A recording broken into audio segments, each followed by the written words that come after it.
அனைவருக்கும் வணக்கம். நம்ம டெய்லியும் நம்மளோட குரூப் 2 மெயின்ஸ் பாயிண்ட் ஆஃப் வியூல டிஸ்கிரிப்டிவ் கரண்ட் அஃபேர்ஸ் கொஸ்டின்ஸ் வந்து பார்க்குறோம். ஸோ இன்னைக்கு என்ன டாபிக் இருக்கு அப்படின்னு பார்ப்போம்.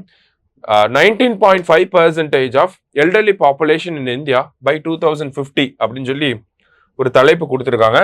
ஸோ ஆக்சுவலி இந்த ஒரு டேட்டாவை சொன்னது யார் அப்படின்னு பார்த்தோம்னா நித்தி ஆயோக் வந்து சொல்லியிருக்காங்க. சரிங்களா? ஸோ நித்தி ஆயோகோட இந்த கூற்றை தான் இந்த இடத்துல கொடுத்துருக்காங்க. இந்தியாவுடைய 2011 மக்கள் தொகை கணக்கெடுப்பின்படி முதியோர்களுடைய மக்கள் தொகை எவ்வளவு இருக்கு அப்படின்னு பார்த்தோம்னா இந்தியாவுடைய மக்கள் தொகையில 8.4% இருக்காங்க. சரிங்களா? 8.4% இருக்காங்க. ஸோ இவங்களுடைய இந்த மக்கள் தொகை தான் 8.4% இருந்தவங்க 19.5% வரப்போறாங்க. எப்போ அப்படின்னா 2050க்குள்ள. சரிங்களா?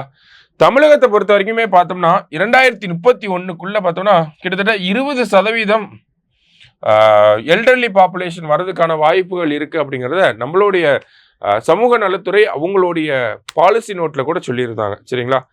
அப்ப எல்டர்லி பாப்புலேஷன் அப்படிங்கிறது இந்தியாவை பொறுத்த வரைக்கும் எல்லா இண்டிகேட்டர்ஸை பார்த்தாலுமே அதிகமாயிட்டே தான் இருக்கு. கண்டிப்பா இந்தியா இப்பதான் நம்ம யங்கஸ்ட் நேஷனா இருக்கோம். டெமோகிராபிக் டிவைடண்ட்டை வச்சு பாக்குறப்ப இப்ப நம்ம யங்கஸ்ட் நேஷன்.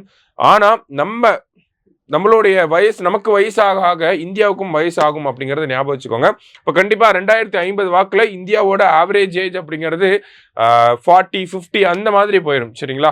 அப்படி இருக்கப்ப இந்தியாவில் இந்த முதியோர் நலன் சார்ந்த திட்டங்களை இப்போல இருந்தே நம்ம அரசாங்கங்கள், மத்திய மாநில அரசாங்கங்கள் வகுக்க ஆரம்பிச்சுட்டாங்க. ஸோ அதை சார்ந்து தான் இந்த ஒரு ரிப்போர்ட் அப்படிங்கிறதுமே நித்தி ஆயோக் வெளியிட்டிருக்காங்க. என்ன மாதிரியான நடவடிக்கைகளை மத்திய மாநில அரசாங்கங்கள் எடுக்கணும், எதெல்லாம் ஃபோக்கஸ் பண்ணணும் அப்படிங்கிறத இந்த இதில் சொல்லியிருக்காங்க. ஸோ ஒரு நித்தி ஆயோக் ஸ்டடி ரிப்போர்ட் அப்படிங்கிறனால நம்ம பார்க்குறோம். அது மட்டும் இல்லாமல் நமக்கு முதியோர் சார்ந்த செய்திகள்ல அடிக்கடி வந்துட்டே தான் இருக்கு. அதனாலையும் நம்ம இந்த ஒரு விஷயத்த பார்க்குறோம். சரிங்களா? ஸோ என்ன சொல்லியிருக்காங்க அப்படின்னு பார்த்தோன்னா, as 19.5% of India's population will be elderly by 2050, Niti Aayog has recommended advisory to central government to implement additional interest on their savings, housing scheme, mandatory saving schemes, etc. அப்படின்னு சொல்லி மத்திய அரசாங்கத்துக்கு ஒரு சில பரிந்துரைகளை சொல்லியிருக்காங்க. சரிங்களா? ஸோ என்ன சொல்லியிருக்காங்க அப்படிங்கிறத டைரக்டா பார்ப்போம். ஸோ அதற்கு முன்னாடி பார்த்தோம்னா நமக்கு இந்த பாப்புலேஷன் ரிலேட்டடா எப்படி வேணாலும் கொஸ்டின் வரலாம். எல்டர்லி பாப்புலேஷன் வச்சு சீனியர் சிட்டிசன்ஸ் ஃபேஸ் பண்ணக்கூடிய சேலஞ்சஸ் என்ன, அவங்களுக்காக என்ன மெஷர்ஸ்லாம் எடுக்கப்பட்டிருக்கு அப்படிங்கிறத கேட்கலாம். சரிங்களா? அதை தாண்டி பார்த்தோம்னா சீனியர் சிட்டிசன்ஸ் எல்டர்லி பாப்புலேஷன் அதிகமாகறதுனால ஸ்டேட் கவர்மெண்ட்ஸ் என்ன மாதிரியான பிரச்சனைகளை ஃபேஸ் பண்றாங்க அப்படிங்கிறது கூட கேட்கலாம். தமிழ்நாடு என்ன மாதிரியான பிரச்சனையை ஃபேஸ் பண்ணுது, டெமோகிராபிக் டிவைடண்ட் கம்மியாயிட்டே வரனால, நம்மளோட ஆவரேஜ் ஏஜ் அப்படிங்கிறது அதிகமாயிட்டே வரனால, தமிழ்நாட்டுக்குன்னு பர்டிகுலரா பாக்குறோம்னா தமிழ்நாடோட ஆவரேஜ் ஏஜ் அதிகமாயிட்டே வருது. அப்ப அதனால என்ன மாதிரியான பிரச்சனைகளை தமிழ்நாடு ஃபேஸ் பண்ணிக்கிட்டு இருக்கு, இந்த மாதிரியான கேள்விகளையும் நம்ம எதிர்பார்க்கலாம். உதாரணத்துக்கு தமிழ்நாடு என்ன மாதிரியான பிரச்சனைகளை ஃபேஸ் பண்ணுதுன்னா டிபெண்டன்சி ரேஷியோ அதிகமா இருக்கு, ஹெல்த் எக்ஸ்பெண்டிச்சர் அதிகமா பண்ண வேண்டியது இருக்கு. அதே மாதிரி பார்த்தோம்னா அவங்களுக்கான நலத்திட்டங்களை நிறைய விஷயங்களை நம்ம கொடுக்க வேண்டியது இருக்கு. இந்த டெமோகிராபிக் டிவைடண்ட் இருக்கனால, ஓகேங்களா, ஓல்டேஜ் பாப்புலேஷன் அதிகமா இருக்கனால நம்மளோட எக்கனாமிக் growthல ஒரு பாதிப்பு ஏற்படுது. ஜாப் கிரியேஷன் இருக்கு, ஆனா யங்ஸ்டர்ஸ் அப்படிங்கிற பாப்புலேஷன் கம்மியா இருக்கனால அந்த ஜாப் அடாப்ஷன் அப்படிங்கிறது கம்மியா இருக்கு. இந்த மாதிரியான காரணங்களையும் நம்மளால சொல்ல முடியும். சரிங்களா? ஸோ இப்போ இங்க என்ன சொல்லியிருக்காங்க, நித்தி ஆயோக் என்ன சொல்லியிருக்காங்க அப்படின்னு பார்த்தோம்னா ஒரு நேஷனல் வெப்சைட் அப்படிங்கிறத எல்டர்லி பாப்புலேஷனுக்காக கிரியேட் பண்ணணும் அப்படிங்கிறத சொல்லியிருக்காங்க. அடுத்ததா பார்த்தோம் அப்படின்னா senior citizens in India rely on bank savings interest rate should be increase. அதாவது முதியோர்கள் எல்லாருமே பார்த்தோம்னா பேங்க்ல சேவிங்ஸ் வச்சிருப்பாங்க, அதோட இன்ட்ரெஸ்ட் ரொம்ப நம்பி இருப்பாங்க. சரிங்களா? அப்ப அந்த வட்டி தொகையை வந்து இன்க்ரீஸ் பண்ணணும், அந்த இன்ட்ரெஸ்ட் ரேட்டை இன்க்ரீஸ் பண்ணணும் அப்படிங்கறத சொல்லியிருக்காங்க. ஓகேங்களா? அடுத்தது எல்டர்லி விமனுக்கு வந்து அடிஷனலா டாக்ஸ் பெனிஃபிட்ஸ் அப்படிங்கறத கொடுக்கணும். அதாவது ஃபெமினைசேஷன் ஆஃப் சீனியர் சிட்டிசன்ஸ் அப்படின்னு சொல்லுவாங்க. சரிங்களா?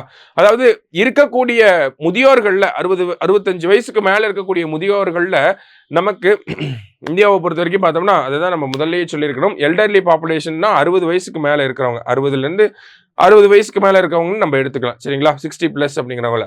ஸோ இதுல அதிகமா யார் தான் இருக்காங்கன்னா பெண்கள் தான் இருக்காங்க.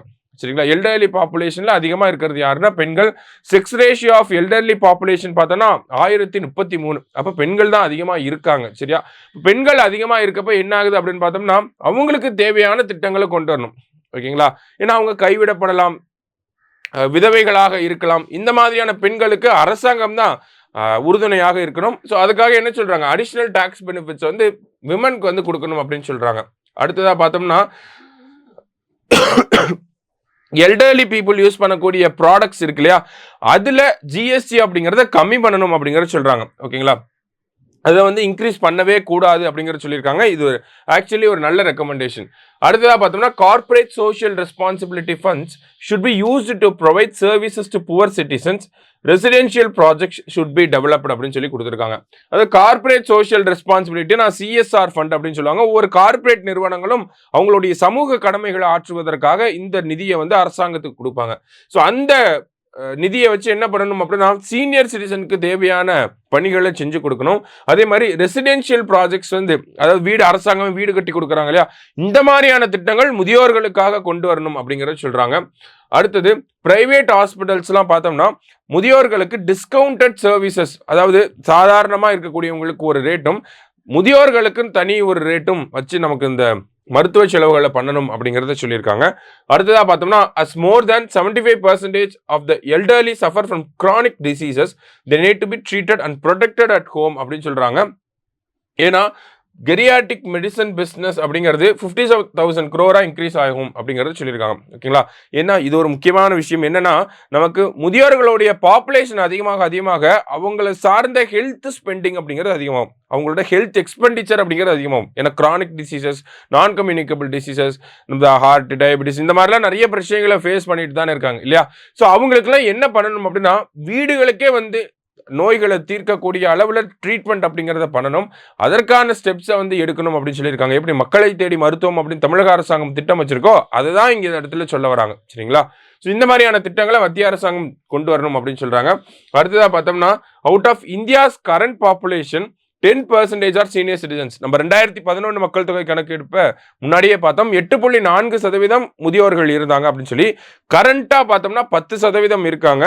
2050 வாக்குல பார்க்கறப்ப 19.5% இருப்பாங்க அப்படிங்கிறது நித்தி ஆயோகோட ஒரு கணிப்பு. சரிங்களா, அப்ப அதற்கு ஏற்ற மாதிரி இந்த திட்டங்களை எல்லாம் பண்ணணும் அப்படிங்கிறது தான் இந்த ஒரு நியூஸ்ல நமக்கு கொடுத்துருந்தாங்க. ஸோ நோட் பண்ணி வச்சுக்கோங்க. நித்தி ஆயோகோட ரெக்கமெண்டேஷன்ஸ் அப்படின்னு சொல்லி எழுதணும் நம்ம. சரிங்களா, இதே மாதிரி இன்னொரு வீடியோவில் மீட் பண்ணலாம். தேங்க்யூ.